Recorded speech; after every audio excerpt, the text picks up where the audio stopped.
Hello, welcome to the Manasplained podcast. I'm Connor, and today I'll be talking about the deck I built for Barktooth Warbeard. So, a lot of legendary creatures in the Legends Magic the Gathering set are vanilla creatures. That means they don't have effects on them. They're just mana cost, types, subtypes, and then stat line, which is power and toughness. And so when you're trying to build a commander deck around a creature, you usually want to build the deck around their abilities, what they can do, and whatever. But the problem with Barktooth Warbeard is he can't do anything because he doesn't have any abilities. So I'm just building a commander deck for a 7 mana 6/5, which, I mean, like, there's not a lot you can do there. So what I try to design the deck to do is to kill with commander damage. So he's not a 7/5. He doesn't have 7 power, which means you can't just easily like triple his damage and get the kill. You can deal double damage with him, so 12 commander damage twice and kill, which if you can get through with that, that's awesome. So I built the deck to do that. Give him Evasion, give him Haste, because we have red, and red helps with Haste. And then black can help with Evasion, and then red can also help double the damage. So the deck's designed to give him haste, give him double strike, and then double the damage he outputs to hopefully get the one shot. And it takes a lot of pieces to come together, but you only need 1 or 2 pieces to really get the deck to work. So yeah, I hope you really like the deck I put together. It was a challenge because I've never built Voltron in this way. I've done some Voltron decks here and there, but I've never built Voltron where the commander doesn't have an ability that lends to the Voltron strategy. So yeah, I really hope you like this deck tech. So don't forget to like, subscribe, and comment.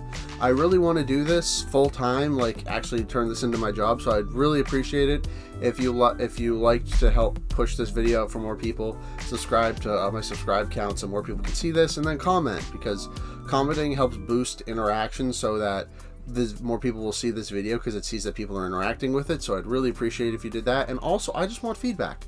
I want to hear if you like the deck, if you think of some cards I shouldn't have put in or some cards I should put in, if I've made any mistakes, because I'm not a judge. I don't know all the rules. I don't know all the rules interactions. This deck seems pretty straightforward to me, but of course with Magic there's tons of weird interactions that can come up. So let me know if I've made any mistakes, as well as please share this video with your friends. I would love it to get this big. I want everyone to see this, because I really like making these videos, and I really like when people see them, and I really like talking with people about my videos. So yeah, can you really mean a lot to me if you shared these with your friends or other people.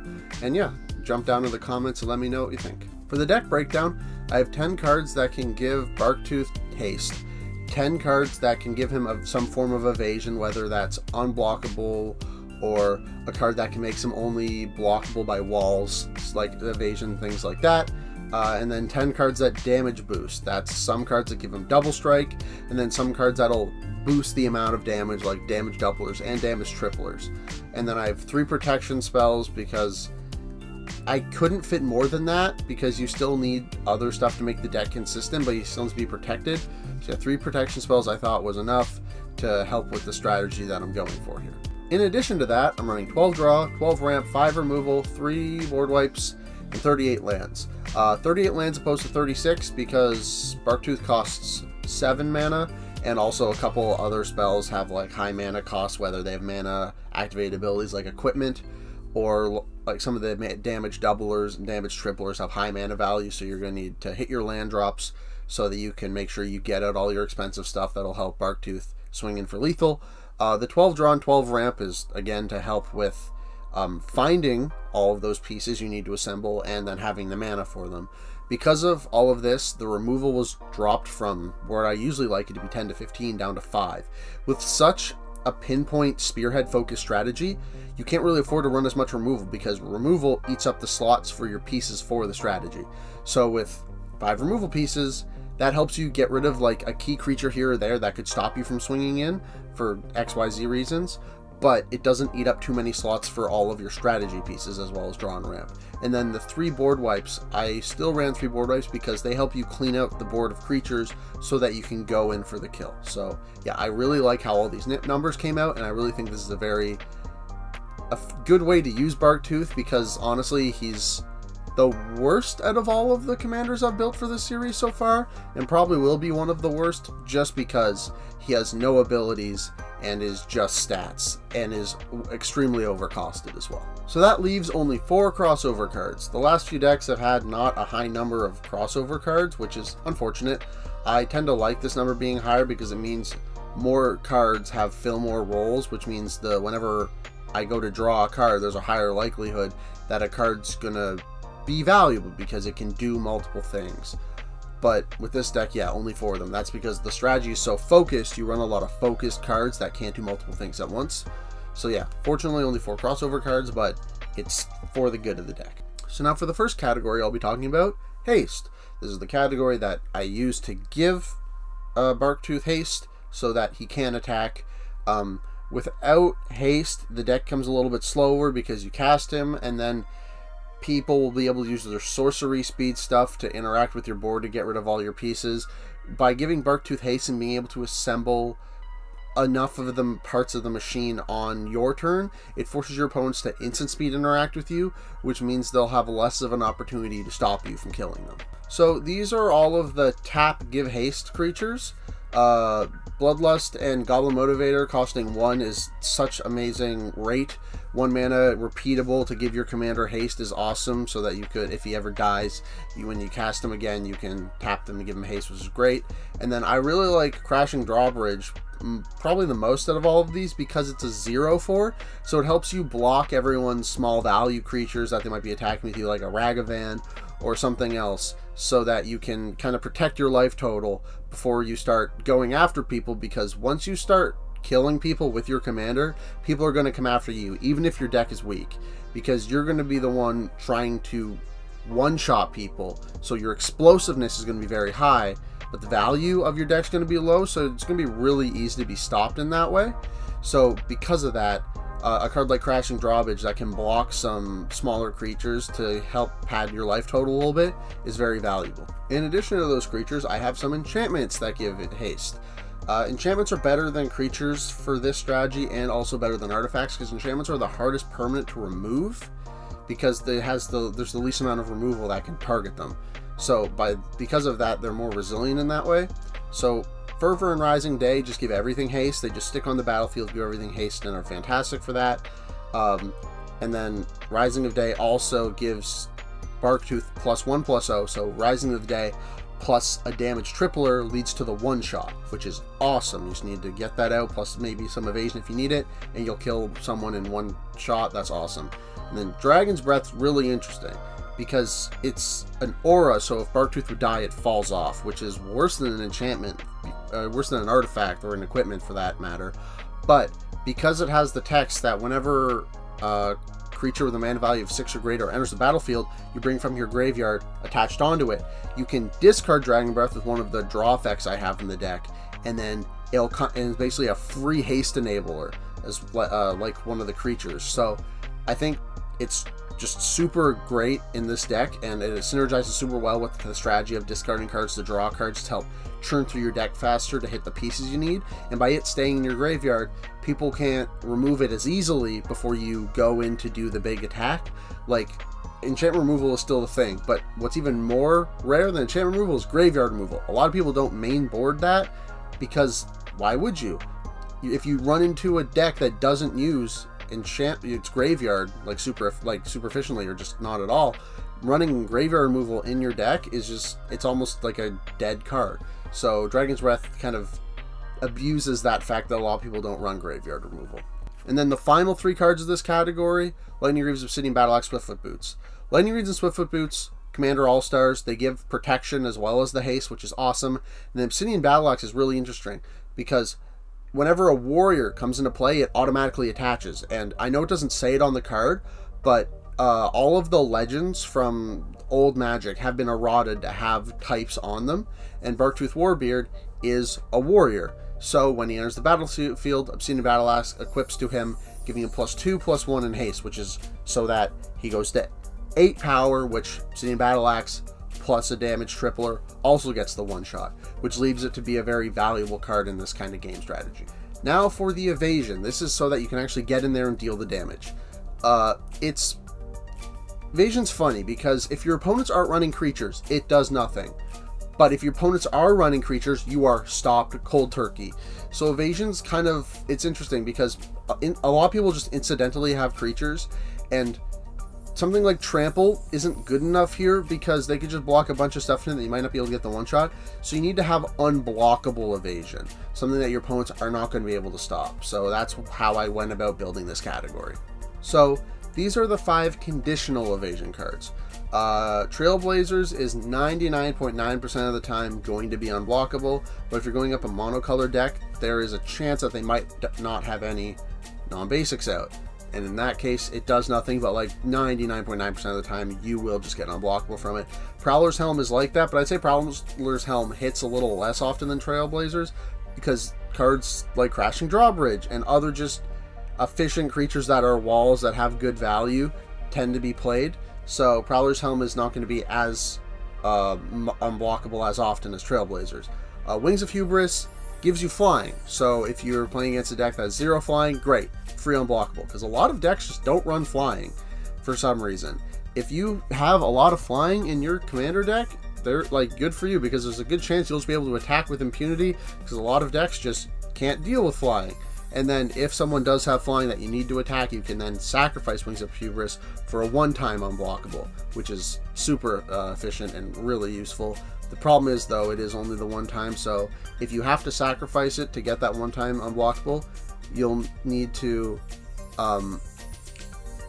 get something else out. Also, Wings of Hubris sacrifices your creature, so there's also that issue, but it's kind of, it's designed for the all-out kill that one person strategy.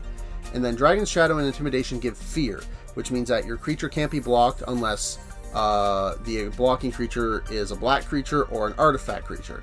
Now, a lot of artifact creatures, a lot of black creatures running around, because just artifact creatures can be run in every deck, and black is one of the strongest colors in Magic, and a lot of people like to play it. So these are very conditional. But the reason I like them here is because Intimidation is just, you play it and forget it. It's an enchantment, kind of like Fervor, where you just set it, forget it. You don't have to worry about equipping it or attaching it or anything like that. While Dragon's Shadow is like the other dragon card, where it sits in your graveyard, and then when you cast Barktooth, it comes out of the graveyard enchanted onto him.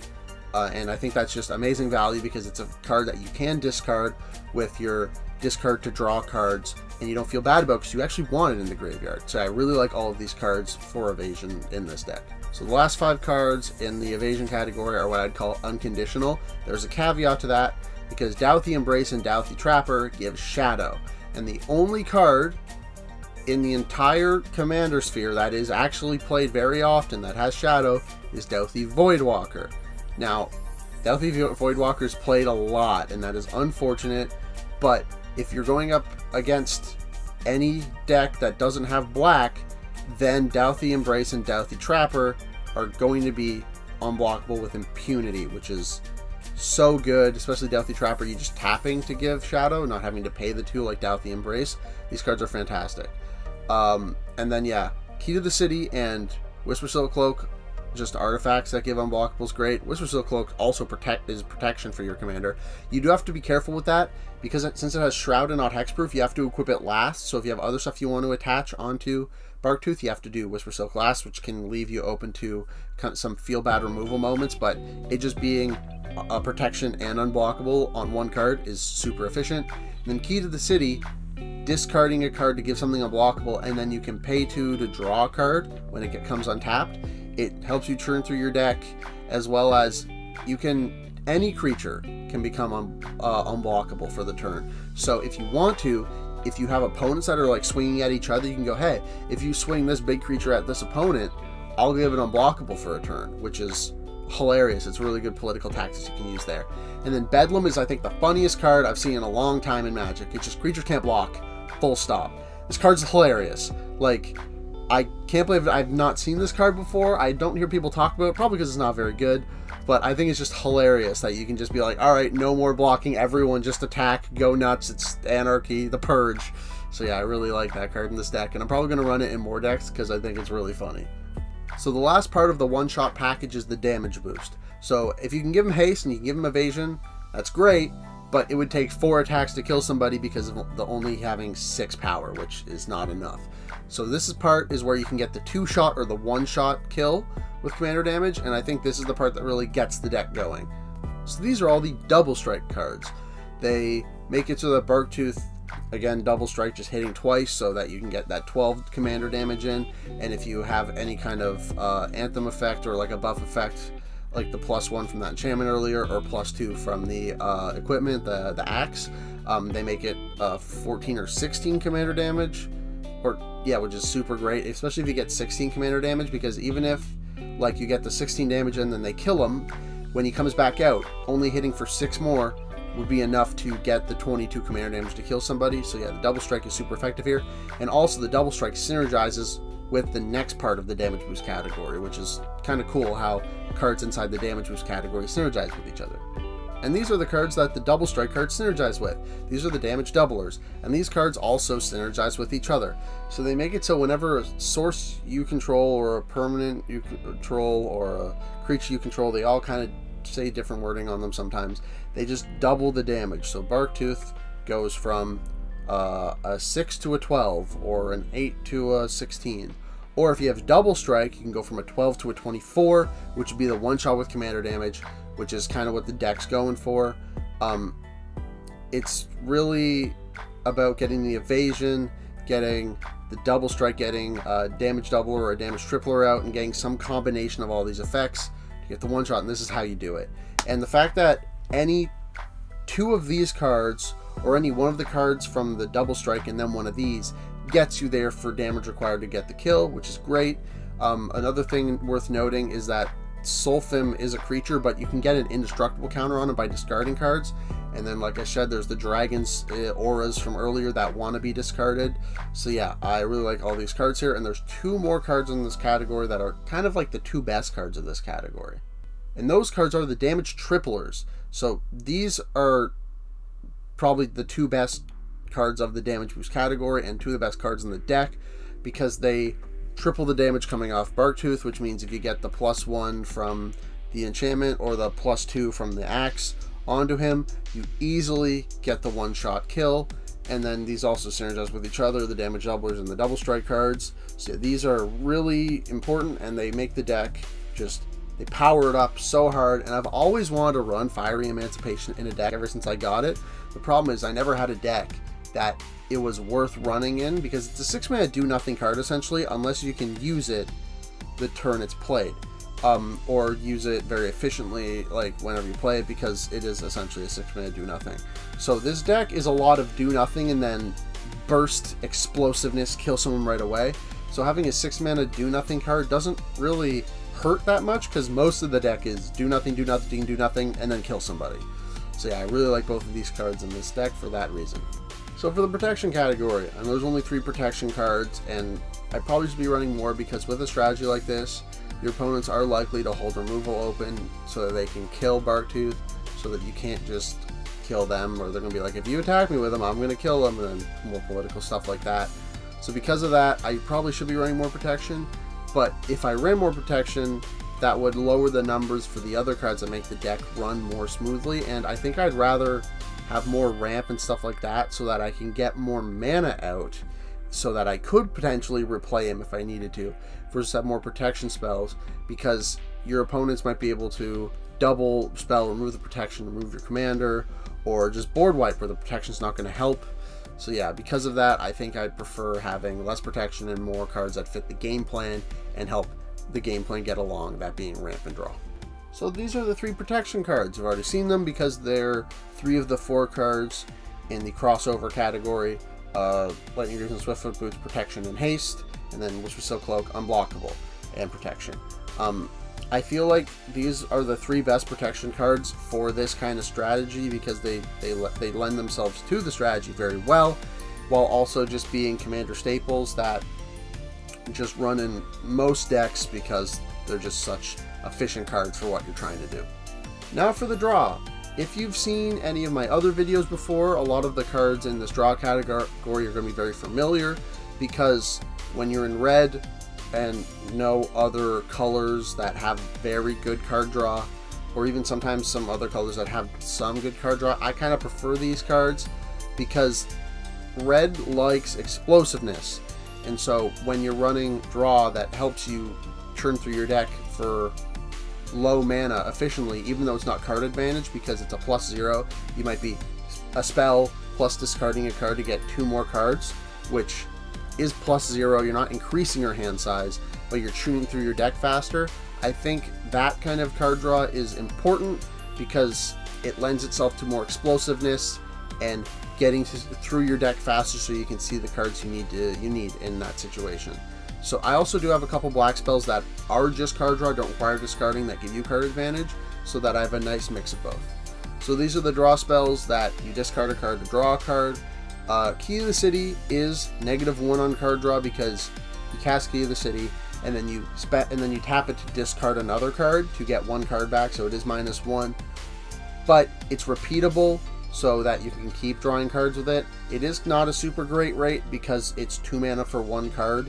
It's 2 cards and 4 mana essentially for 1 card, which is a terrible rate, but the fact that it also gives you that unblockable is what makes up for the terrible rate. And then Witch's Mark is probably the best card besides Key to the City out of these 5, because if you cast this after you have Barktooth out, you can give him +1/+1, which then gets him up to 7 power, so one of the damage triplers can get the 1-shot. All these cards will help you churn through your deck faster. Magmatic Insight being 1 mana for this effect is also fantastic. And then Faithless Looting, like Key of the City, is also -1, but it's 1 mana to draw 2 cards, discard 2 cards. You can discard one of the dragons auras that you might want, or like if you have multiple haste enablers out, maybe you don't need that, you can get rid of those. So yeah, this deck lends itself really nicely to discarding because a lot of cards that give you the same effect you might not need because you might have a better one out already and you don't need multiple haste effects. So yeah, these cards are fantastic for strategy in a deck that's built like this. And then these are the red draw spells that make treasures. So these will help you get, I didn't add these to the ramp category because I wouldn't consider treasures like this ramp because they're 1-use mana, so it is technically ramping you, but I prefer cards that like stick around, like a land or an artifact. So I don't technically add these to the ramp category, but they do help you have more explosive turns. They'll help you get your commander out 2 turns quicker if you cast this. Like if you cast one of these, so if you ramp on turn 2, on turn 3 you'll have 4 mana, you cast a big score, and then on turn 4 you'll have 7 mana, so you'll be able to get your commander out early, or just spend the treasures and other mana to get all of your important key pieces out, so that in the later turns you'll be able to then get your commander out, assemble the giant sword, and then just cleave one of your opponents in half. So I like all these cards for that reason. And then these are the black draw spells I have put in the deck. They all make you lose life, which that's kind of Black's thing, is losing life for card draw, but they're all really efficient. Two cards for 2 mana is very good, and then Read the Bones Scrying 2 for an additional 1 mana is also fantastic. I really like all these cards here because they do give you card advantage because they're all +1. So now for the ramp. The ramp, again, I've said this in my other videos, but because we don't have green, can't do as much land ramp as you would like. I do have some land ramp cards in here because I think land ramp is very important, but we're sticking to a lot of artifact ramp just because we have to. So the land ramp in the deck, the classic Wayfarer's Bauble, Burnished Heart, Solemn Simulacrum, all get lands. Burnished Heart gets 2, which is fantastic. And Solemn Simulacrum is interesting because it sticks around and then you can hold it open kind of like a blocker to disincentivize attacking you to pad your life total. And if people want to attack you, you get to draw the card. So I really like Solemn Simulacrum for that reason, kind of doing double duty, keeping your life total high by people not wanting to attack you, and then also getting you that land. These are all of the mana rocks in the deck that produce colorless mana. Had a lot of them in here because you're going to need a lot of mana because, again, you have a lot of cards that are expensive that do nothing the turn they enter, but will synergize with your commander to get the 1-shot. And your commander also costs 4 generic and then 3 colored pips, so having a bunch of colorless mana is fine you're going to be spending it efficiently.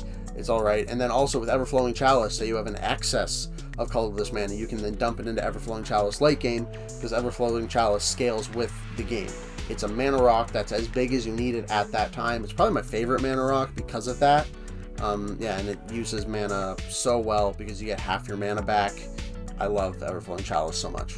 The last 3 cards in the ramp category are the colored mana artifacts. So because Barktooth requires 3 pips, 2 red and a black, you're going to want some colored mana. And then also you're playing a bunch of red spells that do require colored mana. So yeah, I like having the access to the colored mana rocks, because you're going to need that colored mana at some point to cast like your enchantments or your some of the creatures that give you haste, as well as all of the draw spells requiring colored mana. So yeah, I really like these here, especially Gilded Lotus, producing 3 mana of 1 color.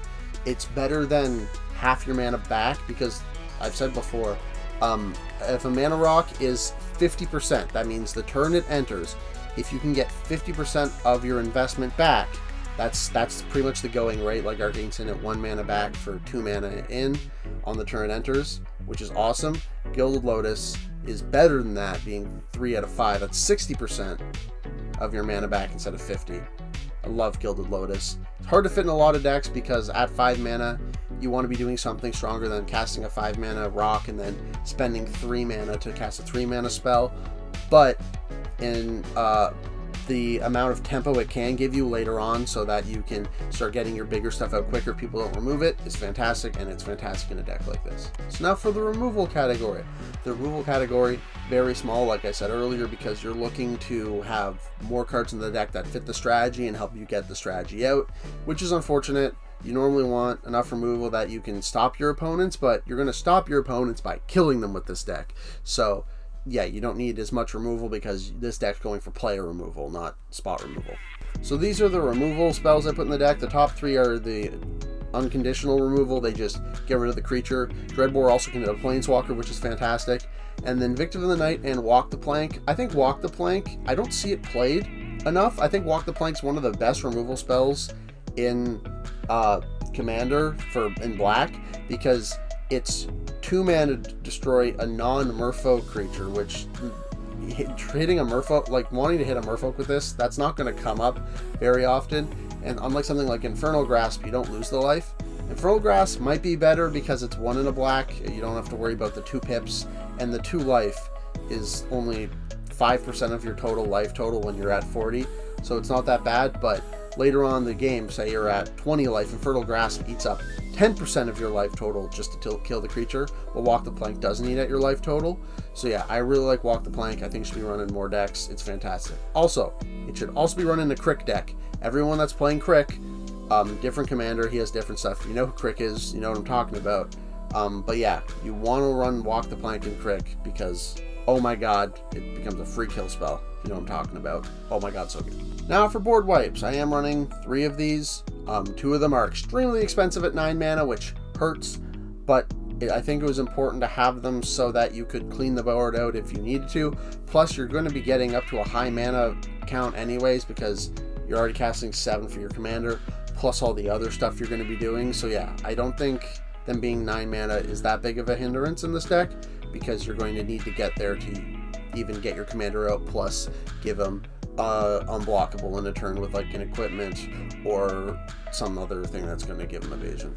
And these are the 3 board wipes. This is the when I was going through trying to find board wipes for this deck, I was looking for some cheaper ones, maybe ones you could cast before you get your commander out. And the one that I saw that really piqued my interest, that I'd again never seen before, was Reign of Daggers. I think Reign of Daggers is really interesting because it's 3 mana cheaper than Garruk's Wake or Plaguewind, but then you lose 2 life for each creature you've killed. But it doesn't hit your stuff. It's one-sided like Plaguewind and in Garruk's Wake. So I think, like, I don't see this card ever played, probably because of the fact that you probably going to lose a lot of life, and in some instances you can't play this because you're just going to die. Say if someone's running a token deck, has like 20 tokens out, and then you're like, well, my board wipe kills me if I go to play it. So that's that sucks. So you can't really do it. But in a deck like this where you're using it kind of earlier on to clean out the board before you get your commander out, I think Rain of Daggers runs really well in a deck like this. And then, like I said earlier, Garruk's Wake Plaguewind, they do cost 9, which is a ton of mana, but you are just using it to clean the board out so that on the next turn you can get your commander down and go for the one-shot. Now for the lands. I'm not going to show all the lands because showing all 38 would be redundant, and I can just show a couple lands that represent each category. And I have one land in the deck that's so spicy. Again, never heard of it until I was building this deck, and oh my god, I really like it, and I'm going to be running it in more decks that have more combat-focused themes because I think the land is, like, amazing. So, the land I was just raving about is Shizo Death Storehouse.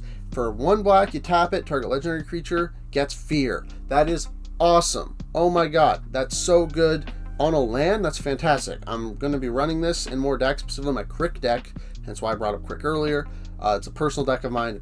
Crick won't be on this YouTube channel for a couple of years because I have a lot of commanders to catch up on. So yeah, Shizo, oh my god, so good. Going to definitely run it in more decks.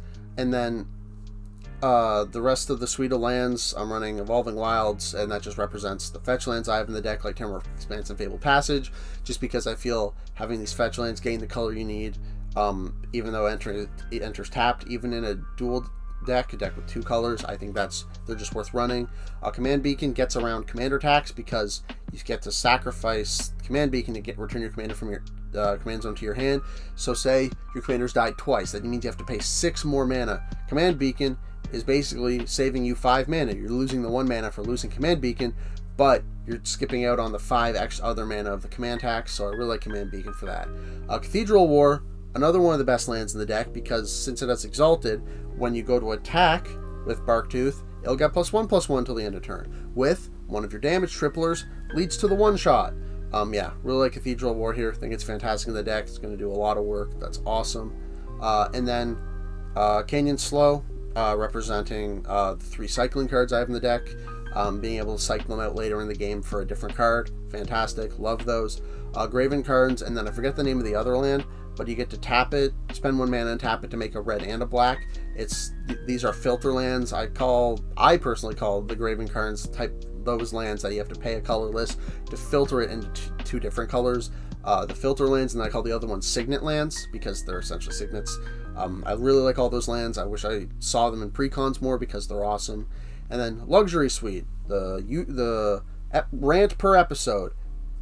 Wizards, put the Battle Bonds lands in the precons. They're designed for multiplayer style gameplay. They were originally designed for Two-Headed Giant, which is what the format Battle Bond was designed for. So, and because like they're designed for multiplayer formats, so put them in the multiplayer format decks. For fuck's sake. I don't normally swear in these videos, but holy crap, Wizards, just put the Battle Bond lands in all the precons. It'd be so awesome. Like, just do it, please. Oh my god. So these are the maybes. These are the cards that almost made the cut, but didn't quite for one reason or another, and I'll get into that right now. So these are all the cards that didn't quite make the cut. Angrath's Marauders didn't make the cut because it's a damage doubler for 7 mana. Like, it's just too expensive. I know it's on a creature, and like Angrath's Marauders, when it attacks, it deals double damage, which is great, but like that's not what this deck's trying to do, and it's way overcosted for what you're trying to do. Fire Shrieker, it's a double striker, but the problem is you have to pay to give double strike the turn you want to attack with Barktooth, while all the other double strike cards just give it to him innately. You don't need to pay extra mana the turn he comes out, so that's important there. Hot Soup. So the reason I didn't include Hot Soup is it is unblockable, and that's awesome, but the problem is you have to pay 3 to equip it, and that's just too much. Whisper Silk Cloak is protection and unblockable and only costs 2 to equip.